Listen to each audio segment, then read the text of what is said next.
Penny, karibu Bongo 5. Tumefurahi sana kuwepo na wewe leo.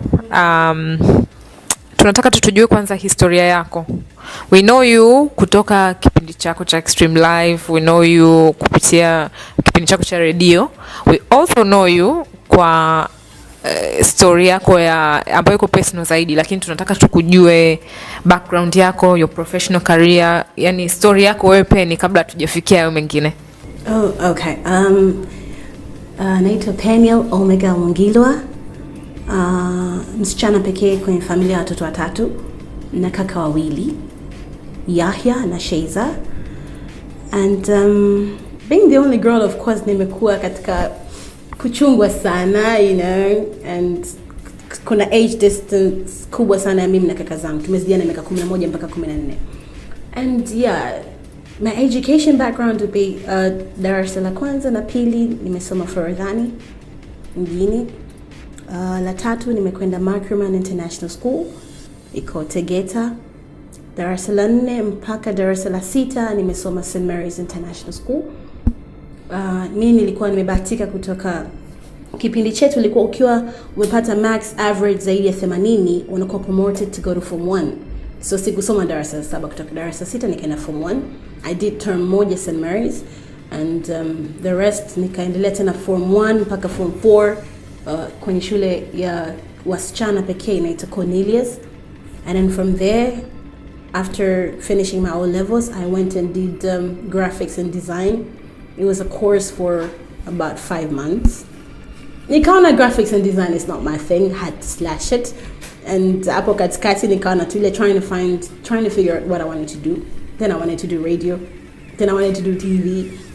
So in the midst of finding myself, nikapata kazi. My brother called me and said, yo, 7 wana offer, kuna jamaa wana kipindi kinaitwa Extreme and it's new. Go try it out. So I called these guys. They're like, tukutane kesho. It was my Jay and a guy called Geoffrey. I meet them, we're like, sasa tatizo ni kwamba screen test yako itakuwa live. I'm like, what? Okay, itakuwa live. So on a Saturday, naenda channel 10.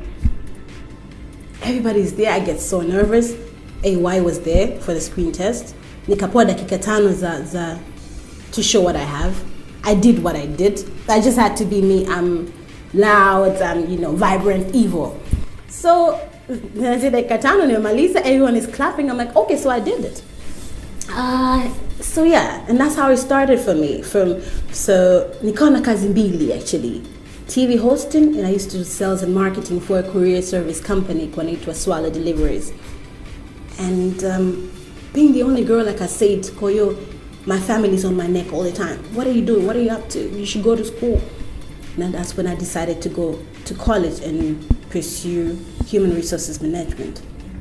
I did that up to because after you do your diploma, there's diploma 1 and there's diploma 2. So I did up to diploma 2.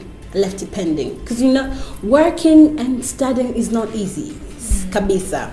And I had a lot on my plate. Here's a 18, 19-year-old girl who had 2 jobs. And a life to live, parties, you know, finally. So kept that pending up until, because I've done my TV show since I was 17. I started in 2007.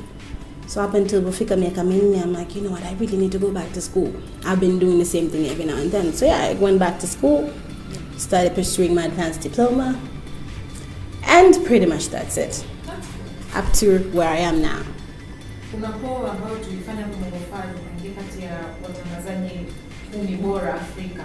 Ni personality ambayo uli always ulikuwa nayo au ni kitu ambacho umekijenga kadri ambao unafanya kazi unasema tangu na miaka 17 ulikuwa na 2 jobs and ulikuwa na shule na issues nyingi. So ni kitu ambacho always ulikuwa unataka kufanya au ni personality ambayo ime Actually, I'd say kwamba it's in my genetics.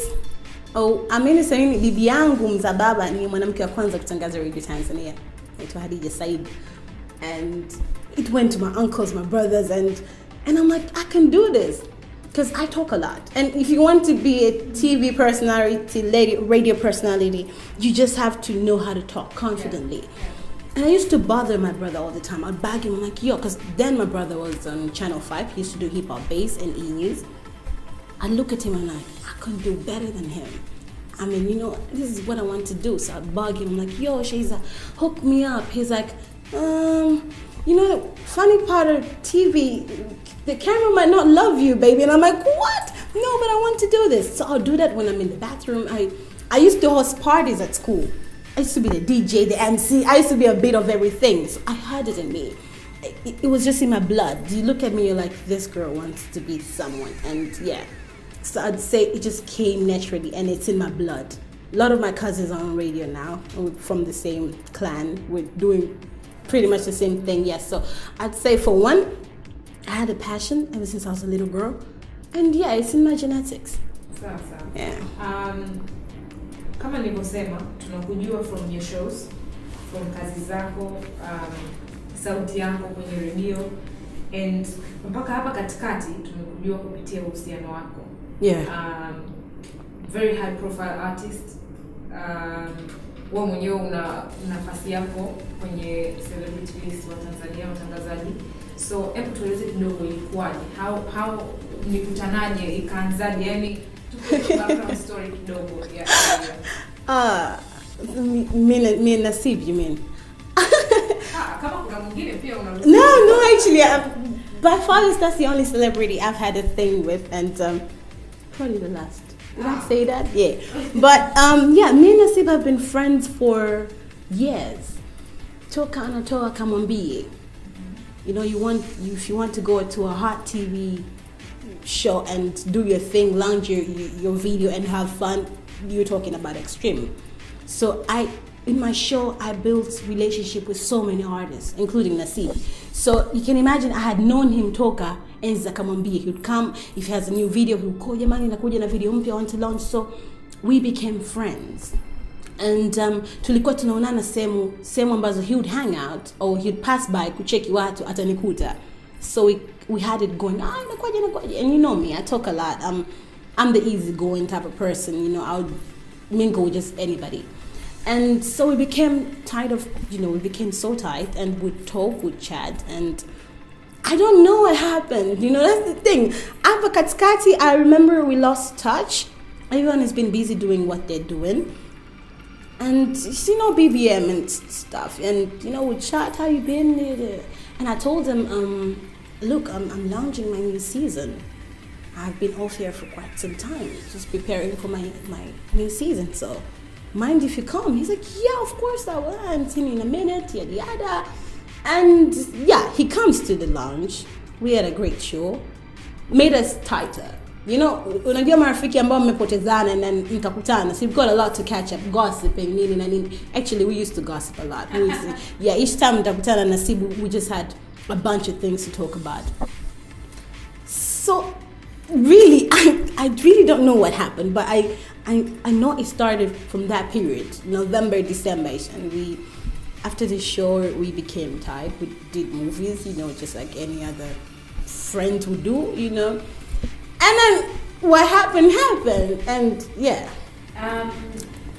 Katika mwanzo wa mahusiano wenu, of course, kulikuwa na niseme mlipata a lot of not backlash per se, lakini kulikuwa na maneno mengi. It wasn't the easiest.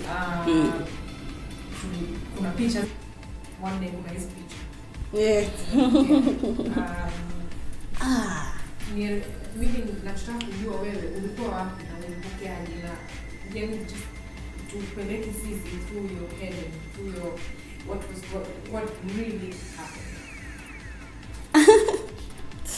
what really happened. What really happened?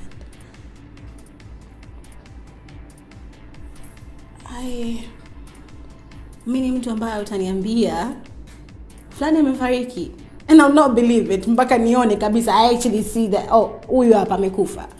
And so when I saw the pictures, I must admit I was a little shocked. Humanly, I'm like, okay, what's going on? And lakini